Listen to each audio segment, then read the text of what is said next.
খাজা মঈনুদ্দিন চিশতি সেখানে একটি জঙ্গলের মধ্য দিয়ে যাচ্ছিলেন। যাওয়ার সময় দূরে লক্ষ্য করে দেখলেন কয়েকজন হিন্দু পণ্ডিত এবং সেখানে থাকা বিভিন্ন লোকজন অগ্নি পূজা করছে। এটা দেখে খাজা মঈনুদ্দিন চিশতি তাদের দিকে এগিয়ে গেলেন এবং বললেন, আপনারা আগুন পূজা করছেন কেন? এই আগুন আপনাদের কি উপকার করে? তখন তারা বলল, এই আগুন হলো আমাদের খোদা, আগুনকে খুশি করছি, মৃত্যুর পরে নরকের আগুন থেকে মুক্তি পাওয়ার জন্য আগুন পূজা করছি। তখন খাজা মঈনুদ্দিন চিশতি রাহমাতুল্লাহ আলাইহি বললেন, আচ্ছা বেশ, তাহলে আপনারা আগুনকে খুশি করছেন, আগুনকে স্পর্শ করুন তো, আগুন আপনাদের জ্বালিয়ে দেয় কিনা? তখন সেখানে থাকা আরেকজন বলল, এটা আবার কেমন ধরনের কথা?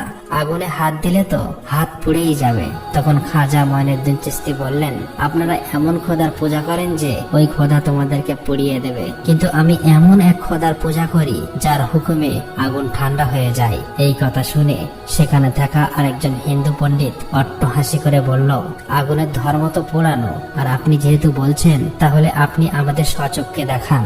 তখন খাজা মঈনুদ্দিন চিশতি রাহমাতুল্লাহ আলাইহি আগুনকে লক্ষ্য করে বললেন, হে আগুন, আমি আল্লাহর এক বান্দা খাজা মঈনুদ্দিন চিশতি বলছি, আল্লাহর হুকুমে তুমি ঠান্ডা হয়ে যাও। এই কথা বলে খাজা মঈনুদ্দিন চিশতি আগুনের মধ্যে প্রবেশ করলেন, কিন্তু তারা অবাক হয়ে দেখলেন খাজা মঈনুদ্দিন চিশতি আগুনের মধ্যে প্রবেশ করলো কিন্তু একটুও পুড়ে যায়নি। এই অলৌকিক ঘটনা স্বচক্ষে দেখার পর তারা সবাই অবাক হয়ে গেলেন এবং বললেন, আপনি কে আর আপনি কোন খোদার ইবাদত করেন? তখন খাজা মঈনুদ্দিন চিশতি বললেন, আমার নাম গরিবে নওয়াজ খাজা মঈনুদ্দিন চিশতি, যিনি বিশ্ব জগৎ সমূহের প্রতিপালক, তিনি ছাড়া কোনো উপাস্য নাই, তিনি এই সমস্ত ক্ষমতার মালিক, এক আল্লাহর ইবাদত করি। তখন সেখানে থাকা সমস্ত লোক বলল, আমরাও আজ থেকে সেই মালিকের ইবাদত করতে চাই।